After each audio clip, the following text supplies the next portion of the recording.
Welcome to SN Chaudhary Physics classes at BD Gurukul. Today I am going to discuss average power associated with resistance, inductors and capacitor. आप सभी का BD Gurukul में स्वागत है। आज मैं आप लोगों को average power associated with resistance, capacitors, inductors इनके बारे में बताने जा रहे हैं। कहने मतलब जब हम सर्किट में रेजिस्टेंस लगाते हैं, जब सर्किट में कैपेसिटर लगाते हैं, इंडक्टर लगाते हैं, तो ये कितना पावर कंज्यूम करता है। अब इसी का हेडलाइन में देख लो बेटा, यहाँ पर average power associated with resistance one by one हम आपको दिखाते चलेंगे। अब आपके रेजिस्टेंस, और इसी को हम कहते हैं नॉन इंडक्टिव सर्किट। रेजिस्टेंस ऐसा हो जो रेजिस्टेंस तो दिखाए लेकिन इंडक्शन नहीं होना चाहिए। अब इसके बारे में जनरली स्कूल में नहीं बताते रहते हैं तो दिक्कत होता है। अब आप इसी को ध्यान से देखो। Power is the rate of doing work by, पहला point, power is the rate of doing work by a source of EMF. Source of EMF जो है ये कितने पावर आपके खर्च करते हैं पर सेकंड, कर मतलब वर्क डन हमारा कितना होता है ये हमें देखना है। Power is the rate of doing work by a source of EMF. पहले आपने पढ़ते थे P equal to W/T, work done upon time. यहाँ पर हम इसी चीज को पढ़ना है। Second point, in AC circuit power at any instant is equal to the product of instantaneous voltage and instantaneous current। Circuit में किसी भी समय पावर कितना कंज्यूम हो रहा है तो उस समय वहां का इंस्टेंटेनियस वोल्टेज और इंस्टेंटेनियस करंट के बीच के प्रोडक्ट को निकालते हैं। जनरली आप पहले भी जानते हो P equal to VI। DC जब बता रहे थे तो उसमें हम लोग निकाले थे P इक्वल टू VI। वही VI यहाँ लिखना है, instantaneous voltage and instantaneous current. अब इसी का देखो expression for power in AC circuit containing resistance only. केवल रेजिस्टेंस है। देख लो एसी सर्किट का हमने सिंबल दे दिया, सर्किट बना दिया और यहाँ पर रेजिस्टेंस R लगा हुआ है। समझ में आ रहा है बेटे? जी। हाँ, अब यहाँ पर रेजिस्टेंस लगा हुआ है। In a pure resistance alternating current developed is in phase with alternating voltage. आप पीछे पढ़ चुके हो फेज में, जो जब हम अल्टरनेटिंग वोल्टेज अप्लाई करते हैं रेजिस्टेंस के ऊपर तो इसका जो फेज एंगल है और जो इसमें करंट डेवलप होता है उसका फेज एंगल सेम होता है। इसी को हम कहते हैं they are in same phase, जिसको आपने पढ़ा था E equal to E naught sine omega T और I equal to I naught sine omega T, दोनों का एंगल सेम है। उसी को यहाँ पर हम बता रहे हैं in pure resistance alternating current developed is in phase with the alternating voltage, that is E equal to E naught sin omega t, I equal to I naught sin omega t। यही E और I हमारा instantaneous voltage और current है। Therefore instantaneous power equal to, जैसे भी हम निकालते हैं इंस्टेंटेनियस पावर के लिए P इक्वल टू EI, हमने ये लिख दिया। P इक्वल टू EI जैसे हमने लिखा है, थोड़ा और बड़ा कर देते, P इक्वल टू EI। अब P का वैल्यू हमने लिखा P इक्वल टू E की जगह पर E naught sine omega t, I की जगह पर I naught sine omega T. दोनों को मल्टीप्लाई किए तो E naught I naught sine square omega T, ये हमें पावर निकल गया। If the instantaneous power remains constant for a small time, power यदि कुछ समय के लिए फिक्स है, then a small amount of work done in maintaining current for a small time dt by source। मान लो कुछ समय के लिए हमने पावर को फिक्स मान लेते हैं, तो जो पावर हमारा फिक्स है और उसका बहुत छोटे से टाइम के लिए dt टाइम के लिए, तो वर्क डन कितना करेगा? W इक्वल टू आप जानते हो P इंटू टी, तो P की जगह पर P लिखा और टाइम की जगह पर dt लिखा। अब यहाँ पर वर्क भी छोटे टाइम के लिए है तो इसलिए वर्क को भी हमने dw लिखा। तो dw equal to p into D t. Next line में देखो dw equal to E naught I naught sine square omega T into D T. अब यहाँ पर ध्यान देने की बात है बेटा, टोटल वर्क डन और एनर्जी, जो टोटल वर्क डन होगा या कितना एनर्जी कंज्यूम होगा in the maintaining current over full cycle is, यहाँ पर टोटल वर्क डन या energy spent in maintaining current over full cycle is, अब यहाँ पर is W equal to integration का साइन दिए, 0 से t टाइम तक पूरा सर्कल लिया हमने, और E naught I naught sine square omega T into D T. अब आप जानते हो d जिसके साथ है वो वेरिएबल्स है, d के साथ t है तो t वेरिएबल्स है। तो t किस टर्म में है, इस टर्म में है, साइन स्क्वायर ओमेगा टी में, ये दोनों वेरिएबल्स हो गया। और ई नॉट आई नॉट आपका कांस्टेंट हो गया, तो ई नॉट आई नॉट को हमने बाहर निकाल लिया। अब यहाँ देखो 0 से t तक साइन स्क्वायर ओमेगा टी, आप 11th में पढ़े हो, यहाँ हम फॉर्मूला लिख दिए, sine square x equal to 1 minus cos 2x by 2।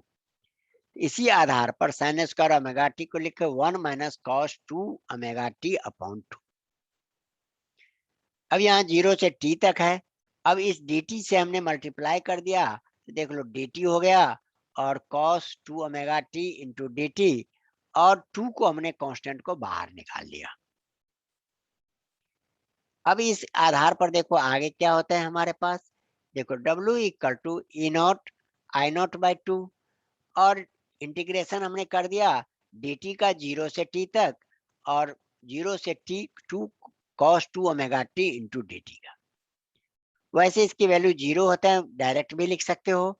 और यहाँ पर देख लो dt का, आप जानते हो integration of dx equal to x होता है, तो dt का इंटीग्रेशन t हो गया 0 से t तक, और cos ओमेगा t इसका इंटीग्रेशन होता है 2 omega t upon 2 omega.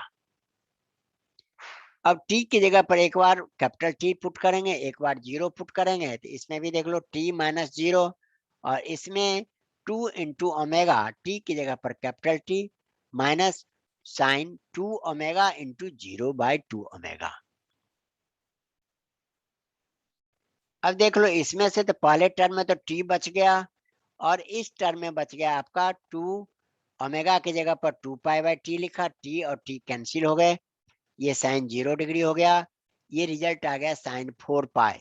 Sign 4 पाई की वैल्यू 0 होता है, साइन 0 डिग्री का भी वैल्यू 0 होता है, इसलिए ये टर्म हमारा 0 निकल गया। हमें मिल गया क्या चीज, E naught I naught by 2 into T, ये टोटल वर्क डन निकल गया। अब average power supplied to R over a complete cycle is P equal to W by T in a complete cycle. अब W की जगह पर W into 1 by T put किया, W की जगह पर जो आपने यहाँ निकाला था E naught I naught by 2 into T, ये आपने पुट किया था, T और T कैंसिल हो गए, हमारे पास रिजल्ट आ गया P equal to E naught I naught by 2। अब इसी को यहाँ देखो बेटा, हमने इसको अलग कर दिए, ई नॉट बाई रूट 2 अलग कर दिए, E naught I naught by root 2 अलग किए, क्योंकि रूट टू को मल्टीप्लाई करने पर 2 होता है। इससे हमें क्या पता चल गया, P equal to E V dot I V. E V आपका वर्चुअल वैल्यू है, जिसको आप RMS वैल्यू भी कहते हैं, और आई वी ये भी RMS वैल्यू ऑफ करंट है over full cycle. P equal to E V I V. तो देखो बेटा अभी आपके पास पढ़ना तो पूरा है, क्योंकि बीच बीच से भी क्वेश्चन बनते हैं, और रिजल्ट आपको कम से कम मिनिमम लेवल पर रिजल्ट याद रखना है। यहाँ तक समझ में आ गया बेटा? हेलो हेलो, यहाँ तक आगे बेटे समझ में? जी मास्टर जी। हाँ, यहाँ तक आपको, अब आपको कहेगा रेजिस्टेंस में कितना पावर कंज्यूम होगा, तो ईवी वहाँ का आरएमएस वोल्टेज कितना है इनटू आरएमएस करंट कितना है, इन दोनों का प्रोडक्ट के बराबर होता है, इसमें कहीं कोई एंगल नहीं दिखाई पड़ रहा है। Hence, average power over a complete cycle of AC through resistors is equal to the product of virtual voltage and virtual current. virtual voltage और virtual current के प्रोडक्ट के बराबर होता है।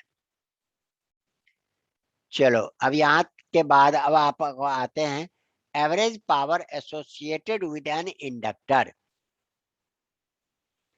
अब इंडक्टर में क्या खासियत है भाई, इसमें ईएमएफ जो है 90 डिग्री आगे चलता है करंट से, दोनों सेम फेज में नहीं है। अब इसमें आपको देखो बेटा, जब पहले आते थे जो सब्जेक्टिव क्वेश्चन आते हैं तब तो आपको कहेगा एक्सप्लेन करो इसने कितना पावर कंज्यूम किया। अभी ऑब्जेक्टिव आते हैं तो एमसीक्यू दे देगा कितना पावर कंज्यूम किया। अभी आपने रेजिस्टेंस वाला पर आप P equal to A V I V, इसके बारे में डायरेक्ट मैं रिजल्ट बोल देता हूँ, जीरो होता है। और कैपेसिटर भी कंज्यूम करता है पावर जीरो, मानी ये लोग पावर जीरो इसलिए है कि ये लोग पावर कंज्यूम करते नहीं है। जब जरूरत पड़ेगा तो आपसे पावर ले लेगा, जब जरूरत नहीं है तो आपको पावर रिटर्न कर देता है। इसको जरा ध्यान से देखो। When a source of an AC is connected to an inductor of inductance L, current in it grows from zero to maximum. Inductor जो है अब ईएमएफ इंड्यूस्ड ईएमएफ के द्वारा करंट को अपोज करेगा, जिसके कारण करंट जीरो से मैक्सिमम जाने में थोड़ा टाइम लेता है, स्टेडी करंट आई नोट तक।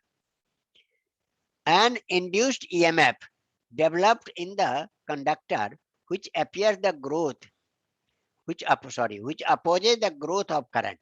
Induced EMF बन जाता है जो अपोज करते हैं करंट को। So work done, अब वर्क कहाँ से करना पड़ा, तो so work done by external source in building up current from zero to maximum. क्यों, I naught is given by W equal to half L I naught square. कितना work done करना पड़ता है, क्योंकि भाई देखो यहाँ से ईएमएफ जा रहा था, उसको ये अपोज किया, तो करंट कंटिन्यू करने के लिए इसको कुछ वर्क करना पड़ता है। और आप इंडक्टर की एनर्जी को आप पढ़ चुके हो, हाफ एल आई स्क्वायर, तो वही हो गया यहाँ पर half L into I not square. इतना वर्क डन करना पड़ा करंट को फ्लो करने के लिए, यही वर्क डन उसमें एनर्जी के रूप में जमा हो जाते हैं। After the current in the inductor after the current in the inductor reaches maximum value I naught, it falls from I naught to zero. और जब ये मैक्सिमम हो जाएगा तो फिर घटना शुरू करेगा I naught से जीरो तक। तब इसने जितना एनर्जी लिया था वो रिटर्न कर देगा। The energy half L I naught squared supplied by the source during the building of current is returned back to the source during the fall of current। का मतलब बिल्डिंग करंट फ्लो करने के लिए जितना इसने energy लिया था, जब घटने लगा तो एनर्जी रिटर्न कर दिया। तो बेटा जैसे आपने 5 रुपया किसी से लिया, अब 5 रुपया उसको रिटर्न कर दिया, तो आपके ऊपर कितना कर्ज रह गया बताओ, जीरो। जीरो। इसी तरह से जब करंट फ्लो करने के लिए इन्होंने एनर्जी स्टोर किया, और जब सप्लाई घटने लगा तो एनर्जी रिटर्न कर दिया, तो इसलिए इसका वर्क डन हो गया जीरो। ये कंसेप्ट ध्यान रखना। अब इसी कंसेप्ट पर कई सारे एमसीक्यू क्वेश्चन बन जाते हैं। 10 the net power supplied by source in complete cycle is zero. ये तो हमने थ्योरेटिकली आपको एक्सप्लेन करके बता दिए। अब मैथमेटिकली देखो, mathematical explanation, work done in one complete cycle equal to E I d t, अभी हम लोग पीछे लिखे थे, इंस्टेंटेनियस वोल्टेज इनटू करंट और इसका dt integral. if alternating voltage is E equal to E naught sin omega t through L, तो current क्या होगा, करंट पीछे चलता है भाई, ईएमएफ जहां भी होगा उससे 90 डिग्री पीछे रहेगा, तो I equal to I naught sine omega T minus pi by 2। अब यहाँ पर देखो, इसमें से माइनस हमने कॉमन ले लेते हैं बाहर, मल्टीप्लाई करके बाहर आ जाएगा माइनस साइन, और ये हो जाएगा पाई by 2 minus omega T. Pi by 2 का मतलब बेटा 90 डिग्री, और साइन 90 डिग्री माइनस थीटा क्या होता है, कॉस थीटा। इस तरह से आई बन गया I equal to I naught into minus cos omega T. अब ये value I equal to minus I naught cos omega 2 as current lags by 90 degree, current पीछे चलता है 90 डिग्री से। अब ई और आई का वैल्यू हम फर्स्ट में पुट करते हैं, तो देख लो ई आई इंटू डी टी था, तो ई की जगह पर E naught sine omega T, और आई की जगह पर minus I naught cos omega T into D T. Mathematically है बेटा, थोड़ा सा इंटीग्रेशन यूज करोगे आ जाएगा। अब ये माइनस बाहर आ गया तो देख लो, ई नोट आई नोट भी बाहर आ गया, बच गया sign omega T cos omega T into D T. अब इसको हमें इंटीग्रेट करने के लिए इसमें 2 से डिवाइड करना पड़ता है और मल्टीप्लाई। यहाँ पर डिवाइड कर ले, यहाँ पर मल्टीप्लाई कर दिए, 2 2 कट जाएगा, कोई रिजल्ट नहीं है, 2 sine omega T cos omega T. अब आप जानते हो 2 sine theta cos theta equal to sine 2 theta होता है, इसका डायरेक्ट हमने sine 2 omega T into D t कर दिया। इसका इंटीग्रेशन किए, अभी आप पीछे निकाले थे, minus cos 2 omega T upon 2 omega, integration में आ गया। अब ये माइनस यहाँ भी निकला है और माइनस यहाँ भी मल्टीप्लाई करने पर प्लस हो गया, E naught I naught by 2। इसको इंटीग्रेट किए तो टी की value 2 cos 2 omega T minus cos 2 omega into 0, result आ गया बेटा, देख लो ऊपर में आपके E naught I naught by 2 cos 2 omega 2 into 2 pi, और क्योंकि ओमेगा टी की जगह पर 2 पाई हम पुट कर दिए, यहाँ पर कॉस 0 डिग्री। अब इसका वैल्यू ये भी हो जाता है कॉस 0 डिग्री या -1, और 2 ओमेगा यहाँ पर है ही, देख लो this equal to cos 0 degree -1। अब यहाँ पर 1 माइनस वन का रिजल्ट क्या होगा बेटा, 0। 0 को 2 ओमेगा से डिवाइड करे तो 0। अब 0 से इसको आपने मल्टीप्लाई किया तो वर्क डन इक्वल टू 0 निकल गया। Average power over a complete cycle of N AC through an ideal inductor is 0। तो आपने दोनों तरह से एक्सप्लेन किया, यही सब्जेक्टिव क्वेश्चन रहता है। तो ऊपर वाला जो पहला मेथड है वो 2 नंबर में पूछ लेते हैं, और मैथमेटिकली एक्सप्लेन करो, ये आपको 3 मार्क्स में डाल देते थे। अब एमसीक्यू है, एमसीक्यू में एक चीज हमेशा याद रखो, रेजिस्टेंस ने पावर कंज्यूम किया, इंडक्टर ने पावर कंज्यूम नहीं किया। आ गया बेटा यहां तक समझ में? हेलो, जी मास्टर जी। हाँ। अब इसी तरह से देखो, average power associated with a capacitor, capacitor कितना पावर कंज्यूम करता है, कितना यूज करता है, यही देखना है।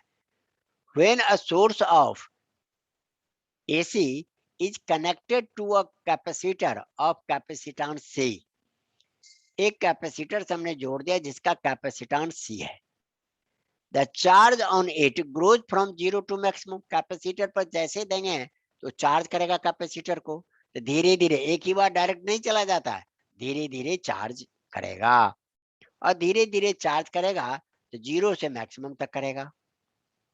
ठीक है, a definite amount of work done, amount of work is done in charging the capacitor, which is stored in the form of electrical energy. The capacitor in the form of electrostatic potential energy, ये आप पढ़ चुके हो बेटा half CV square capacitor वाले chapter में। Energy store in capacitor equal to half CV square, यहाँ पर हो गया half CV naught square. When V naught equal to maximum potential difference between the plate of capacitor, क्या है, V naught equal to maximum potential difference between plate of capacitor, इतना energy जमा किया। अब आपके जो चार्ज जमा हो गए तो उसके बाद देखो क्या होता है, energy drawn from the source during charging of capacitor is return back to the source during discharging of capacitor. जब वही कैपेसिटर डिस्चार्ज होने लगेगा तो 0 से मैक्सिमम जाने में वो एनर्जी लिया, और मैक्सिमम से 0 जाने में वो एनर्जी को रिटर्न कर दिया। जितना एनर्जी लिया उतना एनर्जी हमने रिटर्न किया, तो हमने कितना यूज किया बेटा, बोलो? 0। हमने 0 यूज किया। 10 यहाँ पर हम लिख दे 10 the net energy, thus the net energy supplied by the source over a complete cycle through capacitor is 0। इस तरह से कैपेसिटर ने भी हमारा एनर्जी खर्च नहीं किया। अब इसी बात को जैसे मैथमेटिकल करते हैं तो जैसे इंडक्टर में आपने कर दिया था, ठीक ऐसे ही है। The alternating voltage applied to the capacitor be E equal to E naught sin omega t। आपको स्कूल में ये सब पढ़ाए हैं बेटा? नहीं। बताओ कैसे काम चलेगा? अब वो एक टॉपिक्स करके हाथ झाड़ लिया होगा। देखो, the alternating voltage applied to the capacitor equal to E naught sine omega T. और कैपेसिटर में क्या जानते हो, करंट आगे चलता है, वोल्टेज आया नहीं कि 90 डिग्री आगे चला गया। Then through C as current leads the EMF by pi by 2 is given by I equal to I naught omega t plus pi by 2। अब इसी को 90 डिग्री यहाँ पर लिखते हैं, पाई बाय 2 का मतलब 90 डिग्री हो गया, तो sine 90 degree plus theta equal to cos theta होता है, तो हमने कॉस ओमेगा टी लिख दिया इसका। अब जो पावर कंज्यूम करेंगे तो वर्क डन के लिए देखो, work done over a complete cycle is, जैसा आपने ऊपर बनाया था ठीक ऐसा ही इंडक्टर की तरह, E I into D T. Putting the value of E और आई यहाँ पर देख लो, E naught sine omega T, I naught cos omega T. यहाँ पर 2 हमने इसके ई नॉट आई नॉट को कॉमन लिए, 2 डाल दिए, डायरेक्ट 2 स्टेप आगे कर दिया हूँ, 2 sine omega T into cos omega T. अब जिसका आपके हो गया, यहीं पर रिजल्ट लिखा हो, E naught I naught by 2 sine 2 omega T, क्योंकि 2 sine X cos X equal to sine 2x होता है। अब इस आधार पर देख लो, W equal to E naught I naught by 2 minus cos 2 omega T upon 2 omega. अब यहाँ भी टी की वैल्यू हम पुट करेंगे तो 2 omega t, 2 omega into 0, result यहाँ भी आपका वही आ गया, minus E naught I naught by 2 into 1 minus 1 0। इसका मतलब इसने भी minus E naught I naught by 2 into 0, result हो गया 0। तो मैथमेटिकली भी आपने प्रूव कर दिया, क्योंकि वहां न्यूमेरिकल जो रहते हैं एमसीक्यू में, तो ये मैथमेटिकली फॉर्मेट डाल देते हैं। W इक्वल टू 0 हो गया। Average power supplied to an ideal capacitor by the source over a complete cycle is 0। इस तरह से हम सर्किट में रेजिस्टेंस लगा देते हैं, कैपेसिटर्स लगा देते हैं, इंडक्टर्स लगा देते हैं। इसमें से जहां रेजिस्टेंस लगा हुआ है वो तो कुछ पावर खर्च करता है बेटा, ईवी आईवी के बराबर, लेकिन इंडक्टर या कैपेसिटर ये पावर कंज्यूम नहीं करता है। ये उसके लिए एक सेविंग अकाउंट का काम आता है। जैसे एनर्जी सरप्लस आ गया तो ये स्टोर कर लेता है, और जब एनर्जी शॉर्टेज हो गई ये सप्लाई कर देता है, और हमारा काम बेटर होता है, इसलिए इसका हम यूज करते हैं। अब यहाँ पर इसी का देखो, अभी तक आपने क्या पढ़ा, average power associated with resistance, inductors, capacitor. अब यहाँ पर उसी को हम थोड़ा आगे बढ़ाते हैं, average power in RLC circuit in series, और इंडक्टिव सर्किट भी हम कहते हैं। अब यहाँ पर देख लो बेटा, आरएलसी सर्किट में हमने आरएलसी तीनों को ज्वाइन कर दिया सीरीज में। अब यहाँ पर आर के साथ आई और वी आर सेम फेज में है, सेम डायरेक्शन दिए। आई को हमने अलोंग एक्स एक्सिस लिए हैं, इंडक्टर में 90 डिग्री आगे चलता है तो ये फेज एंगल बना दिए। कैपेसिटर में ये 90 डिग्री करंट से पीछे चलता है तो वी सी लिख दिया हमने। ये टोटल तीनों है। अब इन तीनों का रिजल्टेंट देखो, the schematic diagram of resistance, resistor, inductor and capacitor in series is shown in figure. Let alternating EMF applied to a RLC circuit E equal to E naught sin omega t। अब इसके कारण आप पीछे पढ़ चुके हो, इसमें voltage जो है फाई एंगल से आगे चलता था, आरएलसी सर्किट में आपने पढ़ा होगा। अब उसी आधार पर if alternating current developed lags behind the applied voltage EMF by phase angle phi, then I equal to I naught sine omega T minus phi के बराबर होगा। अब आपके बस यही यहाँ तक नोट करना था, अब पावर में आ जाओ। Power at instant t is P equal to EI dW by dt, EI dW equal to EI dt। यहाँ पर हमने पूरी तरह से लिख दिया। अब जैसे आपने कैपेसिटर इंडक्टर में निकाले थे, ऐसे ही E की जगह पर A naught sine omega t, I की जगह पर I naught sine omega T minus 5 into dt। अब यहाँ पर देखो dW equal to E naught I naught, दोनों को अलग कर लिए, sine omega T into sine omega T minus 5। अब यहाँ पर देखो बेटा, ओमेगा टी है हमारे पास, इसी को हम थोड़ा आगे किए, but sine A minus B equal to क्या होता है, sine A cos B minus cos A sine B. इसको हमने ओपन कर दिया, E naught I naught sine omega T into cos 5 cos omega T into sine 5, बाहर D T है हमारे पास।